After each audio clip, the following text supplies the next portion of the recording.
Ang kwentong ito ay hango sa totoong buhay. Mula ito sa isa nating kabayan na itago na lang natin sa pangalang Marco. Walang eksaktong taon. Probinsya Mabinay, Negros Oriental. Marco, maya-maya lang darating na si Father Greg. Masailan pa naman yon pagdating sa kapilya.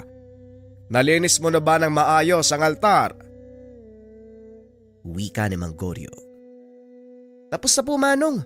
Doon na nga po ako sa likod magwawalis eh. Wika ni Marco. Kasalukuyang naglilinis ang dalawa sa kapilyang pinaglilingkuran dahil darating ang bagong kura paroko. Ewan ko lang kung magtatagal ang bagong pari dito. Siguro naman, nabanggit na sa kanya ng pamunuan ng simbahan ang nangyari kay Padre Julian. Muling wika ni Mang Goryo. Siguro ho, alam na ng bagong pari ang nangyari. Hindi naman niya tatanggapin ang maging kura paroko sa lugar na to kung di niya kaya eh.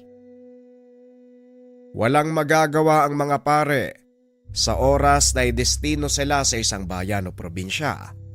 Hindi sila pwedeng magreklamo. Pero sa pagkakalam ko, kakaiba ang Father Greg na ito. Medyo may pagkasanggano daw ang ugali pero mabait naman. Pag-uusap ng dalawa habang nakaupo sa harapan ng altar. Lingid sa kaalaman ng mga ito, dumating na ang kanilang hinihintay. Siya nga ba? May pagkasanggano nga ba ang bagong pare? Wika ng lalaki. Dumaan ito sa pinto sa gilid ng simbahan papunta sa altar, kaya hindi nila napansin. Oo yun ang narinig ko sa kabilang bayan kung saan siya nanggaling. Sakto may kakilala ko doon. Wika ni Mang Goryo.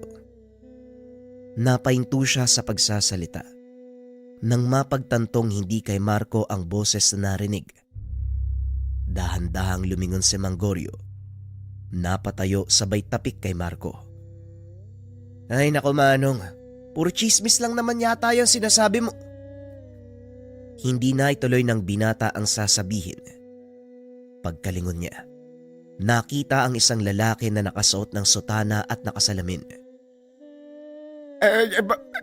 Magandang hapon sa gabi, Father Greg. Magandang hapon po. Kanina pa po ba kayo dito? Mautal-utal na wika ng matanda. Nang mapagtanto nakausap na ang bagong kura paroko. Magandang hapon sa gabi. Ayos bago yun Hindi naman, mga 5 minuto pa lang ang nakakalipas. Napakahirap puntaan ng lugar na to. Mabuti na lang, kilala ang dating kura paroko. Nga pala, kayo ba yung dalawang tagapaglingkod dito?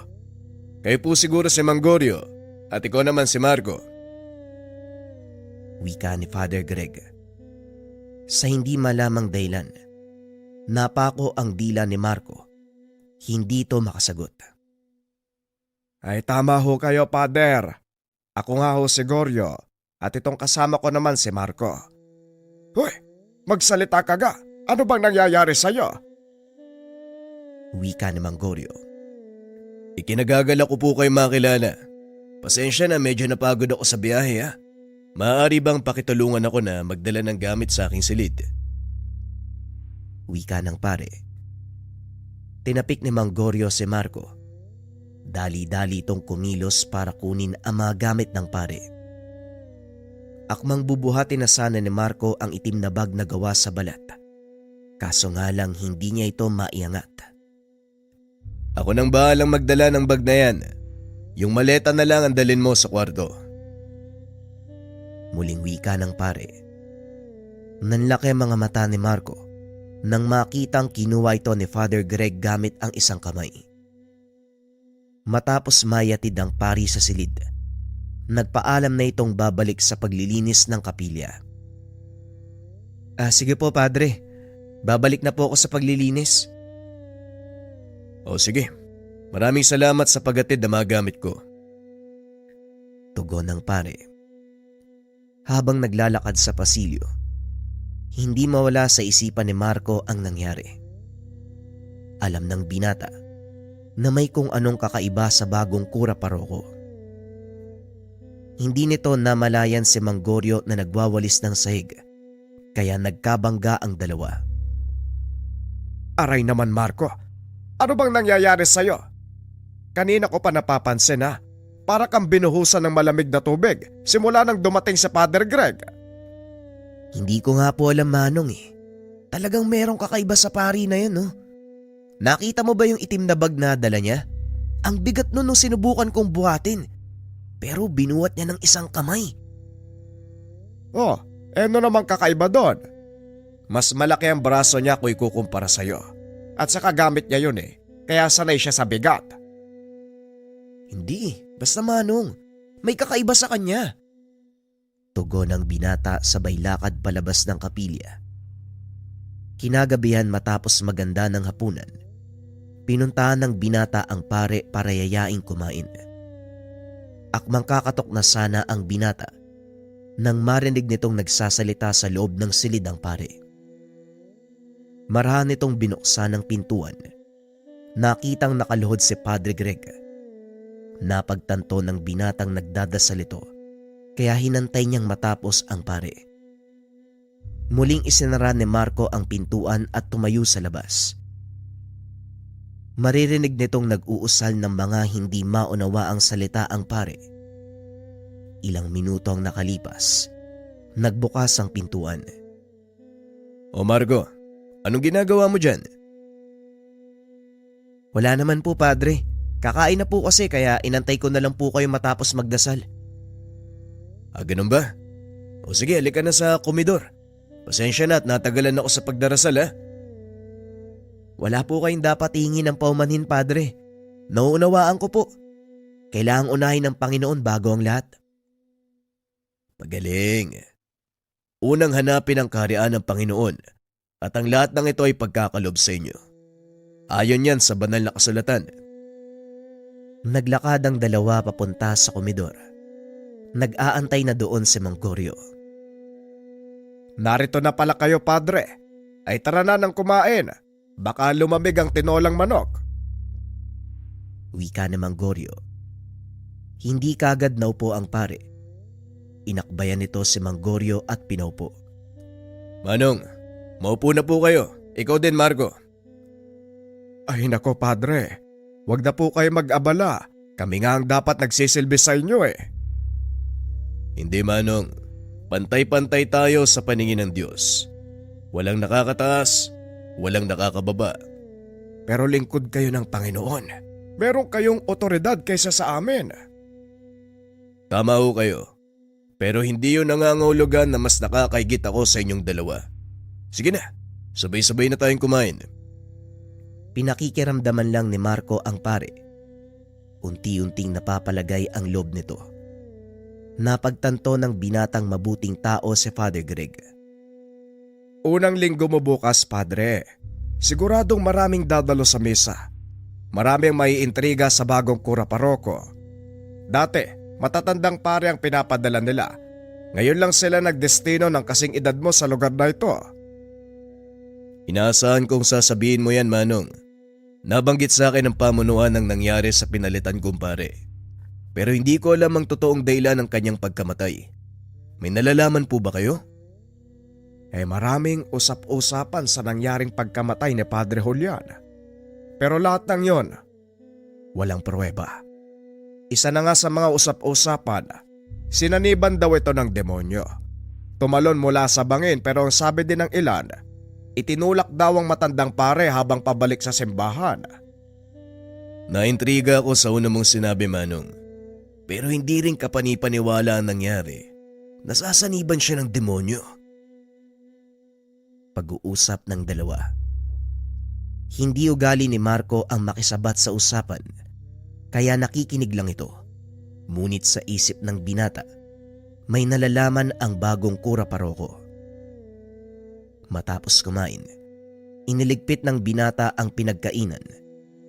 Lumabas ito ng kusina upang pumasok sa silid. Nakita nito sa pasilyo ang pare. Padre, hindi pa po ba kayo magpapahinga? Hindi pa ako inaantok, Marco eh. Ikaw ba? Kakatapos ko lang po sa kusina eh. Papunta na rin po ako sa kwarto para makapagpahinga. Medyo maaga pa naman at maliwanag pa ang buwan. Bakit hindi mo ako samahan maglakad sa labas? Gusto ko lang magpaantok eh. Naninibago ang katawan ko sa lugar na to. Nasanay ako sa kabilang bayan. Maingay kaya gabi na nakakatulog yung mga tao. Samantalang dito, alas 8 pa lang ng gabi, wala ka nang maririnig kung hindi huni ng kuliglig. Maaga kasing natutulog ang mga tao dito, Padre. Simula ng bata ako, may mga kwento po kasi ng gumagalang tao na nangaharang at pumapatay.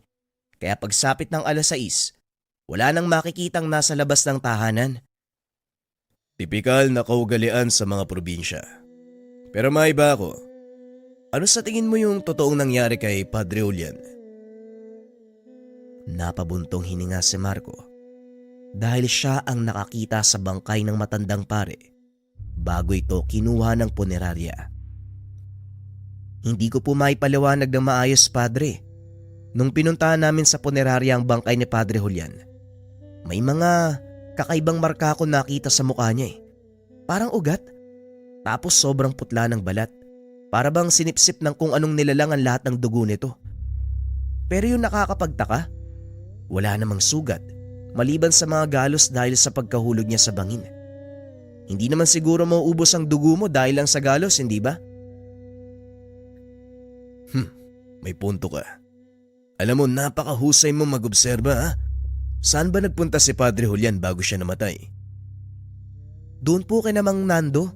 Nakiusap po kasi sila na basbasan yung asawa nito dahil nga namatay na. Pagkatapos nun, nabalitaan na lang namin nahulog sa bangin si Padre Julian eh. Biglang napukaw ang kuryosidad ng pare. Inaya nito si Marco. Pinuntahan ng sinasabing tahanan ni Mang Nando. Bukas pagkatapos ng misa sa hapon, gusto kong puntahan natin ang bahay ng sinasabi mong Mang Nando. Oo, Padre. Pero teka, bakit parang sobrang interesado kayo sa kaso ni Padre Julian? Bukas mo malalaman. Halika na, bumalik na tayo sa simbahan. Mukhang malayo na tong nalakad natin eh. Oo nga ho, malayo na rin ho to. Nasa gawing kawayan na tayo eh. Kinabukasan sa kalagitnaan ng misa, nakita ni Marco si Mang Nando. Nilapitan nito ng binata upang ipagbigay alam na dadalaw si Father Greg. Mang Nando, sandali lang po. Dadalaw si Father Greg sa inyo mamayang hapon pagkatapos ng misa. Ayos lang po ba? Walang problema sa akin. Mabuti nga at sinabi mo nang sa ganun makapaganda ako na makakain. Pero teka, bakit naman daw siya dadalaw? Tugon ni Mang Nando. Hindi ko rin po alam, Manong eh. Malalaman na lang po natin siguro mamaya. Tugon ng binata. Nang matapos ang misa, pinuntahan ng dalawa ang tahanan ni Mang Nando. Sa daan pa lang napapansin ni Marco ang kakaibang kilos ng pare. Tila pinakikiramdaman ang paligid habang naglalakad. Sinisilip din ng pare ang bangin kung saan nahulog si Padre Julian. Hindi ito nagsasalita. Patuloy lang sa paglalakad at paminsan humihinto upang tignan ng mga sanga ng punong nasa gilid ng daan. Maya-maya pa, narating na ng mga ito ang tahanan ni Mang Nando. Malugod naman silang tinanggap ng matanda. Maligayang pagdating sa akin tahanan, Padre. Hindi ko inaasahan na bibisitahin niyo ako. Pagpasensyaan niyo na ho kung medyo makalat ang loob ng aking bahay. Ay tara ho, magmerienda muna kayo. Maraming salamat Manong. Akin ang karangalang bisitahin kayo. Ang totoo, may sadya po ako sa inyo eh. Nais kong malaman ko noon talagang nangyari kay Padre Julian. Wika ni Father Greg. Ngunit tila hindi naging maganda ang dating ng tanong para kay Mang Nando. Ilang ulit ko bang sasabihin sa inyo na wala akong kinalaman sa kung anong nangyari sa paring yon? Matapos niyang basbasan ng asawa ko, umalis na rin siya. Ni hindi nga kinain ng hinanda kong hapunan. Pasensya na kayo, Padre. Mangyari kasi, ganyan ang mga tanong ng otoridad sa akin. Ilang ulit ko nang sinabi sa kanila na wala akong alam pero hindi sila naniniwala. Tugon ni Mang Nando. Napatayo ito at tumingi ng paumanhin sa inasal. Ayos lang Manong. Naiintindihan ko po kayo. Gusto ko lang kasing malaman kung ano ang totoong nangyari sa tiyuhin ko. Wika ni Father Greg. Nagulat si Marco nang malaman na tiyuhin nito si Padre Julian. Ngunit gaya ng dati hindi ito sumabat sa usapan. Tiyuhin mo pala si Padre Julian. Alam mo Padre, babait na tao ang tiyuhin mo. Hindi ko nga lubos maisip kung sino ang gagawa ng ganun sa kanya. Mahal na mahal siya ng mga tao dito sa baryo. Marami siyang natulungan. Isa na dito ang pagamutang nasa gawing dulo nitong baryo. Nabanggit din sa akin ni Tio Julian ang tungkol sa ipinatayo niyang ospital. Isa yon sa gusto kong puntahan pero sa ngayon, kailangan kong malaman kung sino ang posibleng may gawa ng kanyang pagkamatay. Pasensya na po Padre, pero wala talaga akong alam. Kung meron lang sana akong may tutulong gagawin ko. Tugon ni Mang Nando. Matapos ang pag-uusap na yon ay nagpaalam na sila. Ngunit habang naglalakad ang mga ito pabalik sa bayan, naramdaman ng pare na may nakasunod sa kanila. Sandali lang Marco. Mukhang may nakasunod sa atin eh. Huwag kang lilingon. Magpatuloy ka lang sa paglalakad. Wika ng pare. Maya-maya ay nakita ni Marco ang pag-ihip ni Father Greg sa hangin. Narinig nila ang mahinang boses ng tao na parang sinasakal. Padre, ano po yun? Saan po nanggagaling yung boses na yun? Sa likuran natin. Sandali lang at lalapitan ko. Tugon ng pare. Maya-maya ay nakita nito ang isang lalaking inaalalayan ang sarili sa paglalakad. Napalo dito sa harapan ng pare. Pasensya na Padre. Wala akong balak na saktan kayo. Sumunod lang ako para masiguradong ligtas kayo makakabalik sa simbahan. Anong ibig mong sabihin? Delikado sa lugar na to kapag ganitong oras. Napagutusan lang ako ni Supremo na siguraduhin makakarating kayo ng ligtas sa kabisera. Maraming nagkalat na masamang elemento sa lugar na to. Pero ngayon napag-alaman ko na hindi pala kayo basta-basta. Ganun ba? Maraming salamat sa pag-aalala. Pero kaya naming makauwi ng ligtas. Teka, ano palang pangalan mo? Ako po si Hemong. Sige po Padre, pasensya na po kayo ha. Hindi ko po talaga sadyang gulatin o takutin kayo. Walang anuman Emong. Sige na, tutuloy na kami. Pag-uusap ng dalawa. Nang makarating ang mga ito sa kabisera, tinanong ni Father Greg si Marco tungkol kay Emong. Marco, kilala mo ba yung tao na yun? Sa tingin ko, para siyang kasapi ng isang kulto. Si Mang Emong? Hindi po siya kasapi ng isang kulto, Padre. Dati po nagtatrabaho sa simbahan ng taong yun. At yung sinasabi niyang Supremo, pinuno ng samang kinabibilangan niya. Ang tawag dun, ituman. Ituman. Mukhang narinig ko na nga ang salitang yan. Hindi lang ako sigurado kung saan. Pangkat po sila ng mga taong nangungulekta ng mga mutya. Anting-anting. Ginagamit po nila ang mga ito para protektahan ng baryo laban sa mga masamang elemento. Kilala po yung grupo nila noon pa man eh. Pag-uusap ng dalawa. Muling naglaro sa isip ni Father Greg ang tungkol sa sinabi ni Marco. Kinabukasan, muli itong nakiusap sa binata na samahan siya sa tahanan ni Mang Emong. Magandang umaga po, Padre. Wika ni Marco. Nang maramdaman nito na pumasok sa kusina si Father Greg. Magandang umaga, Marco. May gagawin ka ba mamaya? Gusto ko sanang samahan mo ako sa bahay nila Emong eh. May ilang bagay lang akong gustong itanong sa kanya. Tugon ng pare. Kasalukuyang umiinom ng kape ang binata. Kaya naman naibuga nito ang kape. Aray ko! Ang init! Gusto niyo pong samahan ko kayo kina Mang Emong? Oo Marco, importante lang na makausap ko siya tungkol sa pagkamatay ni Tio Julian. Wala pong problema kung sasamahan ko po kayo doon. Kaso lang, baka pagbawalan tayo ng pinuno ng kanilang samahan. Ang gaya nilang antingero, mga alagad ng simbahan. Maliban na lang kung talagang kulto sila. Sumasamba sa huwad na Diyos. Yon ang gusto kong malaman. Kaya ano, sasamahan mo ba ako? Muling tanong ng pare. Hindi naman tumanggi si Marco. O sige padre, sasamahan ko po kayo. Pero sa isang kondisyon. Sabihin niyo muna sa akin ang totoong dahilan kung bakit kayo nag-iimbestiga sa pagkamatay ni Padre Julian. Alam ko po na chewin niyo siya. Pero maliban dun, may iba akong nararamdaman eh. Alam kong parang may mas malalim na dahilan kung bakit kayo kumikilos eh, sa halip na otoridad. Napangiti si Father Greg nang marinig ang sinabi ng binata. Matalino ka talaga. O sige, sasabihin ko sa iyo ang totoo. Ang mga pruwebang hinahanap ko, hindi makikita ng mga otoridad. Ang tinitignan lang nilang anggulo ay ang pagkahulog ni Tio Julian sa bangin. Pero ayon na din sa sinabi mo, kakaiba ang kulay ng balat ni Tio Julian nang makita nyo, na parang sinipsip ang dugo.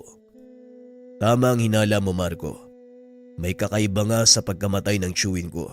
At yon ang malalaman natin kung sasamahan mo ko sa tahanan nila Emong. Tugon ng pare. Dahil naintriga din si Marco, walang pagdadalawang isip itong sumang-ayon sa hiling ng pare. O sige padre, sasamahan ko po kayo. Magpapaalam lang ako kay Mang Goryo para hindi na siya magtanong. Huwag mong sabihin na doon tayo pupunta dahil magiging malaking katanungan talaga yan para sa kanya kung anong gagawin natin doon. Wika ni Father Greg. Matapos ang agahan ay lumakad na ang dalawa. Medyo malayo ang tahanan nila Emong. Nasa gawing dulo pa ito. Madadaanan ang bahay nila Mang Nando at para maiwasang mapansin ng karamihan, hindi nagsuot ng sutana ang pare. Nagulat si Marco nang makitang nakasuot ito ng kamiseta. Punong-puno ng tato ang braso. Sa unang tingin, hindi mo aakalaing pare dahil sa dami ng tattoo nito. Ngunit nang pagmasdan ni Marco ang mga disenyo, napagtanto ng binata, mga berso ito mula sa banal na kasulatan, partikular sa aklat ng Revelasyon. Kamunti ka na kitang hindi makilala, padre. Bakit niyo naman ho naisipang magsuot ng ganyan? Huwag mo kong tatawaging padre mamaya. Ayokong makilala ko ng mga tao doon. Maliwanag, Kuya Greg. Pero yung mga tattoo mo, pwede ba sa pari yung ganyan? Hindi. Kaya kung nagbabalak ka maging pare, huwag na huwag ka maglalagay ng tattoo. Wala akong balak magpare. Pero hindi rin ako magpapalagay ng tattoo. Tara na po. Nakapagpaalam na din ako kay Manong Goryo. Ang sabi ko na lang, sasamahan kitang mamili sa bayan. Mabuti naman kung ganun. Halika na, lumakad na tayo. Nilakad ng dalawa ang mahigit 2 kilometrong daanan. Medyo matarik, maputik ng mga oras na yun. Kaya naman nahirapan sila sa paglalakad. Patanghali na nang marating nila ang maliit na pamayanan kung saan nakatira si Mang Emong. Nandito na po tayo. Nakakatakot yung lugar na to lalo na paggabi. Iilan lang yung bahay. Wala akong nakikitang mga bata, kaya ayoko nagpupunta dito Wika ni Marco. Hindi nagsasalita ang pare. Nakikita din ito. Pinagtitinginan sila ng mga tao roon. Mukhang ayaw ng mga tao na nandito tayo Normal lang ho yan, Padre. Kuya. Naninibago sila sa atin, kuya. Kung sabagay, Pero nasa ang bahay ni Mang Emong? Doon po sa bandang dulo. Tara, puntahan natin. Pag-uusap ng dalawa. Narating nila ang tahanan ni Mang Emong. Nagulat ito nang makita si Marco. O Marco, ano ginagawa mo dito? Sino yung kasama mo? Si Kuya Greg po. Kakilala ko mula sa kabilang bayan. May mga katanungan lang po siya tungkol sa nangyari kay Padre Julian. Tugon ni Marco. Laking gulat nito. Hindi nakikilala ni Emong ang padre. Katanungan? Teka, baka pulis yan ha? Parang gano'n na nga, Manong. Ang totoo, nakiusap lang siya na samahan ko dito eh. Sino naman yung nagsabi sa inyo tungkol sa akin? At anong palagay mo na kinalaman ko sa pagkamatay ni Padre Julian? Tanong ni Mang Emong. Sa pagkakataong iyon, nahalata ng padre na iirita ito. Mang Emong, ako po ito, si Father Greg. Pasensya na po ha, pero ayoko malaman ng mga tao na nagpunta ako dito, kaya ganito ang suot ko. Pero maaari ko po ba kayo makausap sa loob ng tahanan mo? Wika ng pare. Huminahon si Mang Emong nang makilala si Father Greg. Ay, naku! Padre, kayo pala yan! Kaya pala pamilyar sa akin yung itsura nyo eh. Ay tara ho, pasok kayo sa bahay. Tugon ni Mang Emong. Pumasok ang mga ito sa tahanan. Doon ipinagpatuloy ang usapan. Pasensya na po Mang Emong ha. Pero nasabi ko po kay Father Greg na kasapi po kayo ng isang samahan ng mga antingero. Kaya po siya naparito eh. Sa pagbabaka sakaling alam nyo yung posibleng dahilan ng pagkamatay ni Padre Julian. Ganun ba? Oo, totoo ang sinabi mo. Kasapi ako ng pangkat na mga antingero sa lugar na ito. Ang tawag sa amin ay ituman. Pero ang tanong dito, bakit kayo nagsisiyasat? Hindi ba gawain nyo ng pulis? Oo, Manong. Trabaho nga ng pulis ang pag-iimbestiga. Pero may mga bagay silang hindi nakikita. Lalo na ang totoong dahilan ng pagkamatay ni Tio Julian. Wika ni Father Greg. Nagulat si Mang Emong nang malaman na tsuy nito si Father Julian. Kaya pala ganyan ang pagpupursige mo. Para malaman ang totoong dahilan ng pagkamatay ni Padre Julian. Magtsuwin pala kayo. Bueno, may ilan sa mga kasamaan kong nakakita sa bangkay. Ang sabi nila, kinuha daw ng kung sino ang kaluluwa ng matanda sa katawan nito. Kung nakita nyo rin sana yung bangkay, maiintindihan nyo ang sinasabi ko eh. Tugon ni Mang Emong. Nakita ni Father Greg ang takot sa mata nito. Nakumpirma. Hindi nga pangkaraniwan ang pagkamatay ng tiyuhin. Ngunit ang ipinagtataka ni Marco, matapos marinig ang sinabi ng matanda, nagpaalam na ang pare na aalis. Salamat Mang Emong ha, mauna na po kami. Sige Padre, pasensya na ha, wala akong gaanong naitulong. Malaking bagay ang impormasyon na nakuha ko sa inyo, kaya salamat ho ng marami. Walang anuman Padre, mag-iingat ho kayo ha. Pag-uusap ng dalawa. Naunang lumabas ng tahanan si Marco. Nagulat ito sa nakita, kaya dali-daling bumalik ang binata sa loob. Anong problema? Uulan na naman ba? Uulan palang Manong! Uulan ng bala! Tugon ni Marco. Dali-daling sumilip si Father Greg. Nakita ang napakaraming armadong kalalakian. Naloko na. Mukhang mapapahamak tayo nito ah. Wika ng pare. Lumabas ng pintuan si Mang Emong. Nakahinga ng maluwag dahil mga kasama niya ang mga ito. Wala kayong dapat alalahanin, Pad. Hindi na ituloy na Mang Emong ang sasabihin. Bigla itong binaril ng isa sa mga lalaki. Dali-dali namang niyakap ni Father Greg si Marco habang nag-uusal ng mga dasal. Ramdam ng binata ang pag-uga ng katawan ng pare habang pinauulanan sila ng bala. Dumapa si Father Greg para hindi sila mapuruhan hanggang sa umupa ang putukan. Padre, ayos ka lang ba? Mukhang malubha yung tama mo ah. Huwag kang maingay, Marco. Manatili kang nakaiga sa lupa. Ako nang bahala sa kanila. Dahan-dahang tumayo ang pare habang pinupunasan ang putik sa braso nito. Mga kasama, wala kaming masamang tangka sa maliit niyong nayon. May ilang katanungan lang kami kay Mang Emong, pero anong ginawa niyo sa kanya? Wika ni Father Greg. Nanlaki mga mata ng kalalakihan nang makitang tumayo ang pare. Matapos paulanan ng bala, isa-isang nagpalit ng magasin ang mga ito.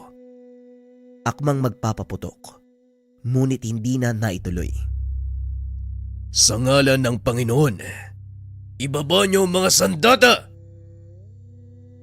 Laking gulat ni Marco nang biglang magtalsikan ang mga baril.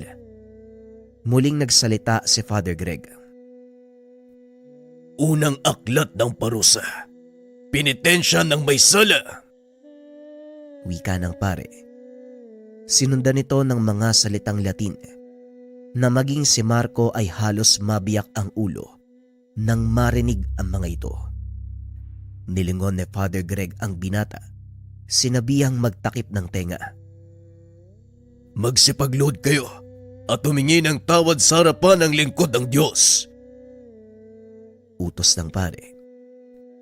Tila itinulak paluhod ang mga kalalakian. Hindi makagalaw ang mga ito. Nanginginig ang katawan. Makikita ang matinding takot sa mga mata. Padre, ano pong nangyayari sa kanila? Habang nakaload sila sa harapan ko, kasalukuyang hinahatulan ng kalangitan ng kanilang kaluluwa. Ikalawang aklat, ang kasulatan ng mga parusa. Hayaan niyong umagos ang dugo mula sa inyong balat hanggang sa matuyo at lisanin ng kaluluwa ang inyong katawan. Halos hindi makapaniwala si Marco nang makitang sumirit ang dugo mula sa butas sa balat ng mga kalalakian. Halos magkulay pula ang kapaligiran dahil dito. Ikatlong aklat, ang karet ni kamatayan. Hihilahin ng tagasundo ang inyong kaluluwa at ititira lang ang natutubok yung katawan sa apoy. Matapos itong sabihin ng pare, biglang nagliyab ang katawan ng kalalakian na parang sinisindi ang dayami. Para kay Marco, isang himala ang ginawa ng pare dahil wala namang apoy sa paligid na maaaring maging sanhi ng pagkasunog ng mga katawan. Matapos ang pangyayari, dali-daling hinila ni Padre Greg ang binata at umalis sa lugar. Hindi nag-uusap ang dalawa.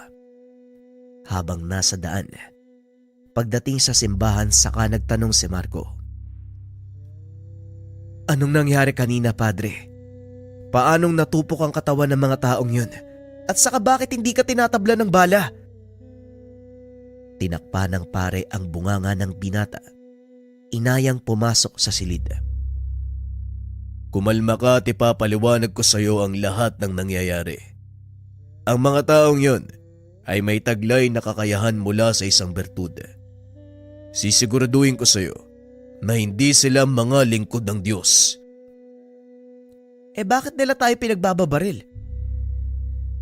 May hinala kung alam nila ang pagkatao ko at ang sadya natin sa lugar na yon, Marco. Kaya nila pinatay si Mang Emong dahil may nalalaman ito. Hindi lang nagsasalita ang matanda. Mukhang malaking gulong pinasok natin, Padre. Pero teka, ano yung mga salitang inusal mo kanina? Bakit hindi tayo tinabla ng bala? At saka paanong nasunog yung mga taong yun? Walang nagawa si Padre Greg kung hindi ibunyag sa binata ang sekreto. Ay nako, sige na nga. Sasabihin ko sa iyo ang lahat. Naalala mo ba ang bag na gawa sa balat ng hayop? Hindi ba sinubukan mo yung buhatin? Opo, pero hindi ko mabuhat. Isa pa yan sa gusto kong itanong sa'yo, Padre. Ang laman ng bag na yon ay 3 mahalagang kasulatan. 3 aklat na naglalaman ng mga aral ng Diyos. Kinuha ng pare ang bag at binuksan sa harapan ni Marco. Nagtaka ang binata dahil maliit na libro lang ito na kahit pagsama-samahin, hindi titimbang ng 1 kilo kasama ang mismong bag. Halos 6 na pulgada pahaba, 5 pulgada pa lang ang sukat ng mga aklat. Dinampot ni Padre Greg ang isa, inabot kay Marco. Walang kahirap-hirap na hinawakan ng pare ang libro. Ngunit nang iabot niya ito sa binata, tila 1 sako ng bigas ang timbang. Bakit ganito kabigat yung mga aklat na to, Padre? Ano ba talaga yung laman yan? Gaya ng sinabi ko sa iyo, mga buhay na salita ang laman ng aklat na ito na mismong nanggaling sa mga aral ng Diyos. Ipinasa niya sa 3 makapangyarihang propeta, si Enoch, Isias at Elias. Sila ang gumawa ng mga kasulatang ito at ang bawat aklat may taglay na dasal na maaaring gamitin sa pagpaparusa o pagkitil ng buhay ng kahit anong elemento sa mundo. Pinapagana ng isang susi ang bawat aklat. Sa makatuwid, 3 salita lang ang babanggitin mo. Kusang i-epekto ang mga dasal na nakapaloob dito. Pagpapaliwanag ng pare. Dagdag pa nito, lubhang makapangyarihan ang mga aklat, kaya hindi ito maaaring mapa sa kamay ng kung sino lang. May hinala din ng pare. Ito ang habol ng pumatay sa kanyang tiyuhin. Kung ganun, alam ni Padre Julian ang tungkol sa mga aklat? Tama ka. Dahil sabay kaming umalis sa Italia, matapos ipagkatiwala ng kataas-taasang simbahan ng mga ito sa akin. Tanging kami lang ang nakakaalam ng tungkol dito. Kaya nagtataka ako kung paanong nakalabas ang impormasyon. Wala rin akong nakikitang dahilan para patayin si Tio Julian, kundi ang kaalaman nito tungkol sa mga aklat. Pagpapaliwanag ni Father Greg. Simula ng araw na yun, palagi nang nakikita ni Marco na bitbit ng pare ang 3 libreta. Ni minsan, hindi niya ito nawaglit sa kanyang paningin. Lumipas ang ilang araw, wala namang nangyaring kakaiba. Hanggang sa makatanggap ng balita ang pare na may kumakalat na sakit sa baryo. Marami na ang naapektuhan, lalo na ang mga kabataan mula sanggol hanggang 18. Marco, samahan mo ko. Pupunta tayo sa kabisera. Tignan natin kung may maitutulong ang simbahan. Sige, Padre.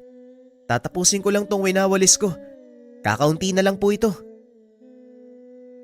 Tinapos ni Marco ang mga gawain. Lumakad ang mga ito papunta sa kabisera.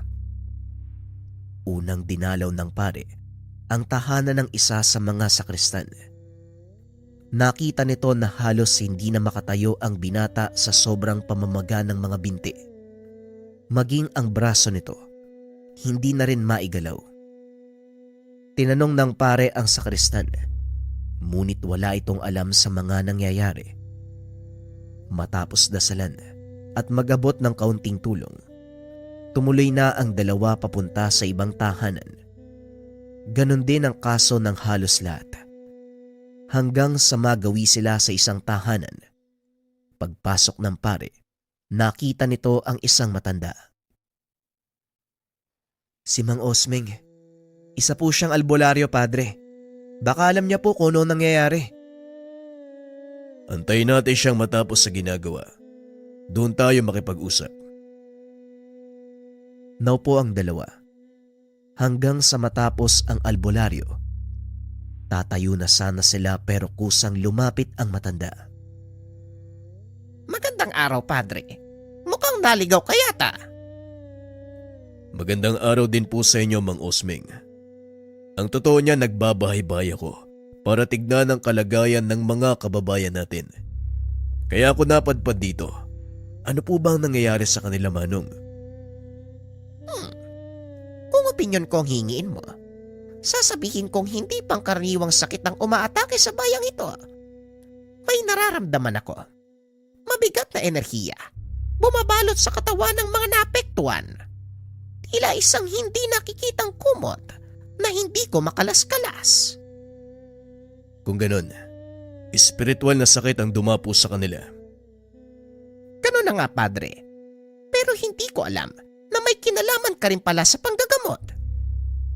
Kahit papano, Manong, may mga natutunan din ako at naniniwala ako sa kulam, barang at sanib dahil nasaksiyan ko ang mga ganitong uri ng pangyayari.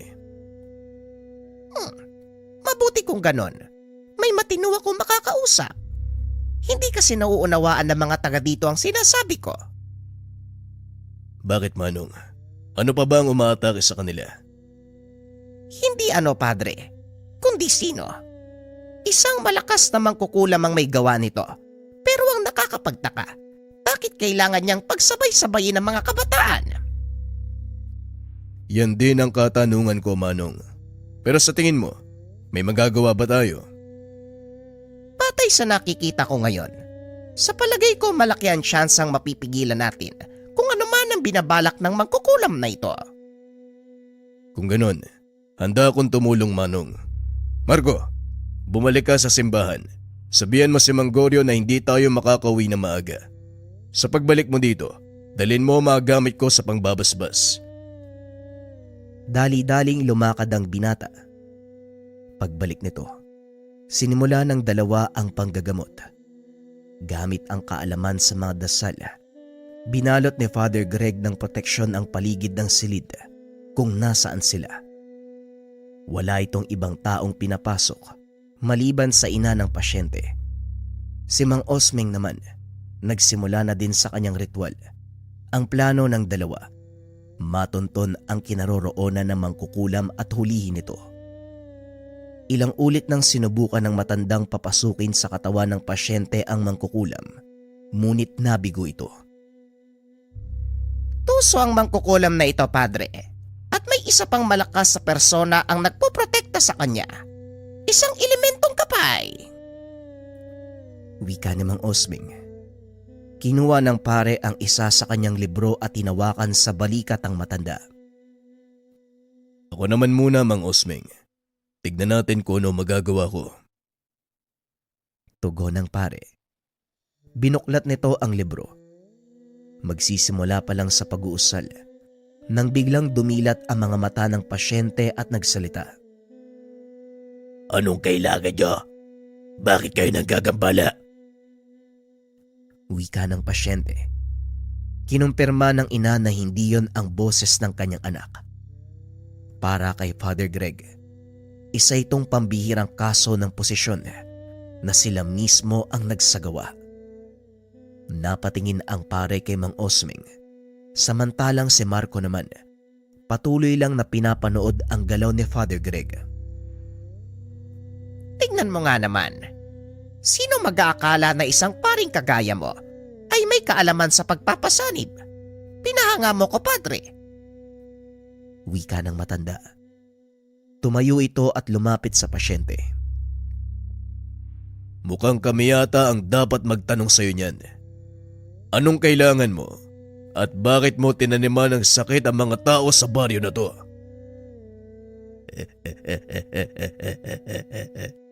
Sumusunod lang ako sa utos. At kung wala ka nang itatanong pa, kailangan ko nang umalis dahil nakantala. Aray ko! Itigil mo yan. Walang iya ka! Tugon ng sanib. At talagang may gana ka pang murahin ako, ha? O siya, tignan natin kung hanggang saan ang tibay mo. Muling inusal ni Greg ang parehong salitang ginamit para sunugin ang kalalakian sa nayon ni Mang Emong. Ngunit iniba nito ang bandang dulo ng dasal. Napasigaw ng husto ang pasyente hanggang sa tuluyan nitong sumuko. Ano, lalabang ka pa? Kung may halaga sa'yo ang buhay mo, sumuko ka na at umamin. Dahil kahit ano pang gawin mo ngayon, isa lang din ang kakaantungan. Kamatayan sa nagbabagang putik. Wika ng matanda. Patuloy pa rin itong pinahihirapan ng pare hanggang sa kusa itong magsalita. Napagutusan lang ako na ihanda ang mga kaluluwa ng mga kabataang ito para sa isang malaking piging. Sa mga tuwin ako lang ang naganda, ngunit iba ang mag-ahain. Kahit pilipitin nyo pa ang mga kamay ko, hindi nyo mapipigilan ang sinasabi kong tao. Huli na kayo ng dating. Sobrang huli na. Anong piging? Magsalita ka, Mangkukulam. Piging para sa pagdating ng kanilang Panginoon. Pagsalubong sa pagbaba ng kinikilalang Diyos. Ang demonyong gabay ng Supremo ng mga ituman. Nagkatinginan si Mang Osmeng at Padre Greg. Maging si Marco ay napatayo din sa mga narinig. Patayin mo na ng tuluyan ang mangkukulam na yan, Padre. Alam ko na kung saan natin hahanapin ang totoong kaaway. Galamay lang ang isang yan. Wika ni Mang Osmeng. Gamit ang hawak na libreta, tinapos si Father Greg ang buhay ng mangkukulam. Inusala naman ng panumbalik ang pasyente para magkamalay ito. Ngayon ko na lang uli nagamit ang kapangyarihan ng 3 aklat. Bukang napagod ako ng gusto. Mang Osmeng, iidlip lang ako sandali. Tugon ng pare. Nanghina ito matapos patayin ng mangkukulam. Walang problema, Padre. Nakakapagod talaga ang pumatay ng malayuan. Kaya sige lang magpahinga ka muna. Total balot naman ang proteksyon ng lugar na ito. Wika ni Mang Osmeng. Nakatulog ng ilang oras si Father Greg. Hindi umalis sa tabi nito si Marco. Binabantayan ng binata ang hawak na mga libreta ng pare. Habang naiidlip, kinausap ni Mang Osmeng si Marco. Hindi ko akalaing malakas sa kumbate espiritual ang kura paroko natin. Pero talagang nakakapagod ang ganung laban. Kaya normal lang ang makatulog siya. Wika ni Mang Osmeng. Kahit ako, Manong, nagulat din sa ipinakita niyang lakas. Lalo pa dun sa nayon nila Mang Emong. Ilang katao na rin ang nasunog niya dun. Wika ni Marco.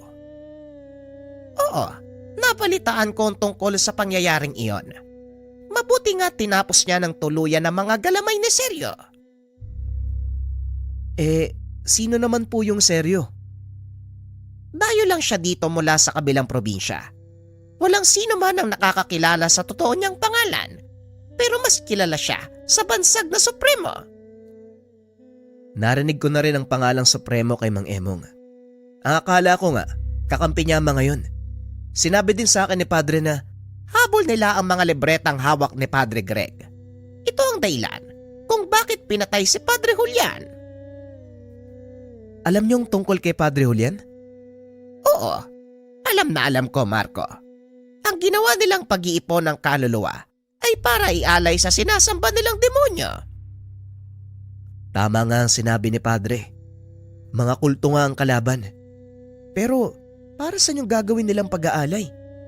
Para magkaroon ng kapangyarihan na mapantayan ng 3 banal na aklat. Pag-uusap ng dalawa. Maya-maya ay bumangon si Father Greg at nagsalita. Walang sino man ang makakapantay sa kapangyarihan ng Diyos. Kailan ba nila mauunawaan ang bagay na yon? Mabuti naman at nagising ka na. Malagang malaman mo kung anong totoong pakay na makalaban. Alam ko na po ang dahilan. Kahit ang rason sa likod ang pagkamatay ng chewing kong si Padre Julian. Kung ganon, alam na natin ang dapat gawin. Napigilan na natin ang galamay ng mangkukulam. Ngunit sigurado kung nakapag-ipon siya ng malaking bilang ng kaluluwa. Pero hindi natin alam kung saan sila hanapin. Alam kong kuta nila. Naikwento na rin sa akin ni Marco ang ginawa mo sa mga tauhan niya. Kaya alam ko ang natitira na lang ay ang kanyang mga malalapit na alagad. Kung ganon, ano pa ang inaantay natin? Sandali lang, Padre. Hindi ka pwedeng magpadalos-dalos. Dahil balot ng depensa ang kutang yon, kailangan maghanap ng butas para makapasok. Hindi na kailangan, Manong. May kakayahan akong sumira ng kahit pinakamalakas sa poder. Isa ito sa mga kakayahan ng 3 aklat ng parusa.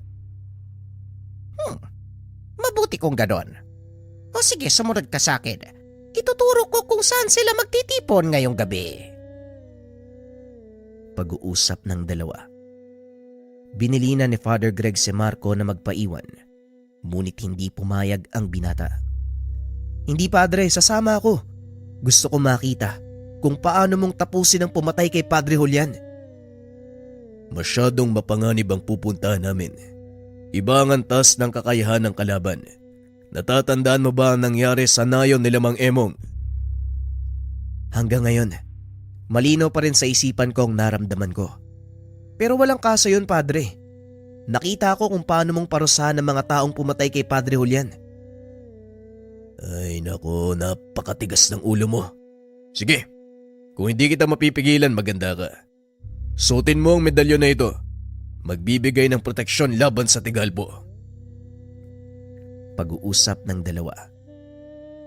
Matapos ang paghahanda, tumuloy ang mga ito papunta sa pinagkukutaan ni Sergio at ng mga kasapi ng kultong ituman. Pagdating sa lugar, nakita nila ang isang matandang lalaki na nakaupo sa upuang gawa sa bato. Nasa harap nito ang ilang kasapi na nakasuot ng itim na damit. Nandito na tayo sa kuta nila. Ang taong yan, walang iba kundi si Sergio, ang Supremo. Kung ganon, wag na tayong mag-aksaya ng oras. Ti Julian, para sa iyo ang gagawin ko ito. Panginoon, patawad kung may bahid ng paghihiganti ang pagtupad ko ng aking misyon. Naway maunawaan niyo ko. Tumayo ang mga ito at naglakad papasok sa nayon. Nagulat ang mga naroon nang makita ang pare na hawak ang 3 libreta. Tumayo ang lalaking nasa trono, naglakad papunta sa kanilang kinaroroonan. Maligayang pagdating sa aking bulwagan. Nakatayo kayo ngayon sa lupa kung saan itatayo ang aking palasyo. At sa pamamagitan ng 3 aklat na hawak mo, may sasagawa ko na ang aking mga plano. Salamat ha. Ikaw pa mismo ang nagdala sa akin. Pasensya na. Pero hindi ko dinala ang bagay na ito para ibigay sa iyo. Narito ako para ipataw ang parusa sa mga taong kagaya mo. Tugon ni Greg. Tumawa ng malakas si Sergio at nagsalita.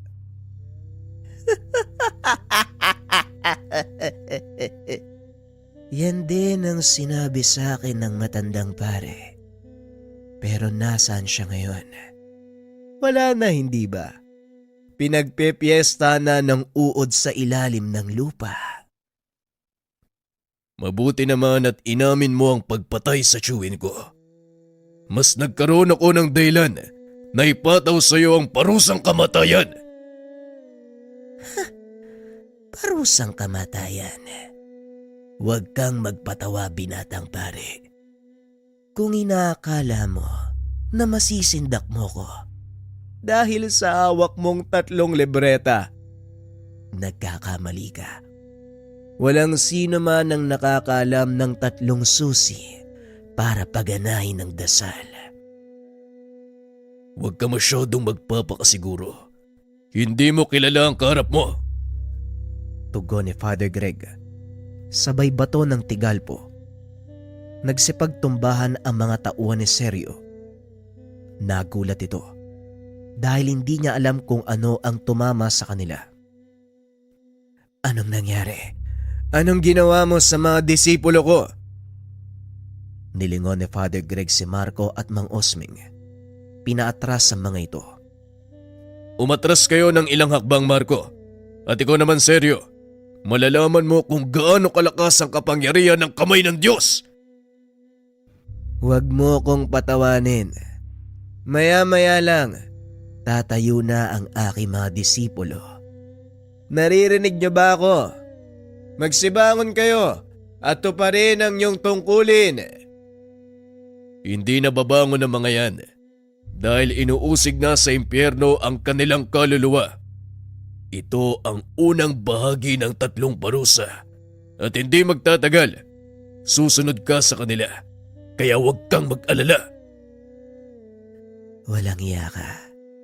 Sino ka sa palagay mo? Wala kang karapatan na gamitin ang kapangyarihan ng kamay ng Diyos. Wala akong karapatan, pero may otoridad ako mula sa Kanya.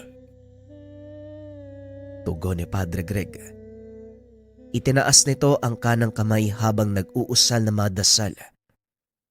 Laking gulat ni Sergio dahil kusang dumipa ang mga braso nito na parang ipapako. Anong palabas na naman ito? Huwag mo kong linlangin ng mga simpleng mahika. Wika ni Sergio. Sinubukan nitong makawala pero hindi niya maikilos ang mga kamay. Naramdaman din ito na parang may tumutusok sa kanyang palad. Napasigaw ito habang pilit na pumipiglas. Hindi lang basta simpleng mahika ang ginagamit ko ngayon, kundi ang totoong kapangyarihan ng may likha. Ngayon tanggapin mo ang parusa ng kalangitan. 30 ulit ng pagkasunog ng kaluluwa. Tugon ni Father Greg. Tumawa ng malakas si Sergio habang unti-unting natutupok ang kanyang katawan. Padre, ano po ang mangyayari sa kanya? Paulit-ulit na masusunog ang katawang lupa ng taong yan habang nabubuhay siya. Samantalang ang kaluluwa mapupunta sa impyerno at patuloy na masusunog sa loob ng mahabang panahon. Yan ang pinakamasaklap na kapalaran ng isang makasalanan. Hindi lang basta makasalanan ng taong yan. Sinanla niya ang kaluluwa sa demonyo at sinubukan pang ipalaganap ang huwad na relihiyon sa lupa. Kaya hindi lang sa impyerno paparusahan ang kaluluwa niya. Ikalawang bahagi pa lang yan ng 3 parusa ng langit. Ikalawang bahagi pa lang? Wasak na ang kaluluwa mo. Ano pa yung ikatlo? Huwag mo nang alamin. Dahil baka maisipan mo pang magpare. Halika nga dito. Alalayan mo ko. Pag-uusap ng mga ito. Inalalayan ng binata ang pare para maupo sa sulok habang pinagmamasdan. Paulit-ulit na natutupok ang katawang lupa ni Sergio. Unti-unti itong kinakain ng mga nilalang mula sa kailaliman ng mundo. Hindi makapaniwala si Marco na masasaksihan ng dalawa niyang mga mata ang ganitong uri ng kaganapan. Ganun pa man, masaya ang binata dahil nagkaroon siya ng pagkakataong makasama ang pare na kagaya ni Padre Greg. Ilang sandali pa, tuluyang naupos ang katawan ni Sergio, ngunit naririnig pa rin niya ang sigaw nito sa kagubatan. Habang buhay na aalingaw-ngawang sigaw ng taong yan, maging ang paglagalag ng mga ligaw na kaluluwa. Kaya kailangang isara ang lugar na ito para sa karamihan. Babasbasan ko ang lugar na ito nang sa ganon, manahimik ang mga kaluluwang kinuha ni Sergio at makatawid sa kabilang buhay. Tugon ni Father Greg. Matapos ang pangyayari, binasbasa ng pare ang paligid. Nag-alay ito ng misa para sa mga kaluluwa. Sa paglipas ng panahon, nakaugalian ng mga taong dumalaw sa lugar upang mag-alay ng panalangin.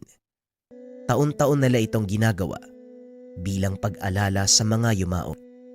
Ilang taon ang nakalipas, tuluyang nagretiro si Father Greg. Iniwan sa binata ang pangangalaga ng 3 libreta. Bagaman ibang pari na ang nakatalaga bilang kura paroko, tuloy pa rin ang paglilingkod ng binata sa parokya. Kalaunan, habang tumataas ang ranggo nito sa pagpupulis, patuloy pa rin ang pag-unlad nito sa simbahan. Hindi lubos maisip ni Marco Naaabot sa ganon ang kanyang buhay. Bagaman hati ang katawan sa paglilingkod sa tao at sa Diyos, masaya ang binata dahil nagawa niyang matupad ang pangarap at kahilingan ni Padre Greg. Dahil na din sa prinsipyong iniwan nito, unahin ang kaharian ng Diyos at lahat ng ito ay pagkakalob sa iyo.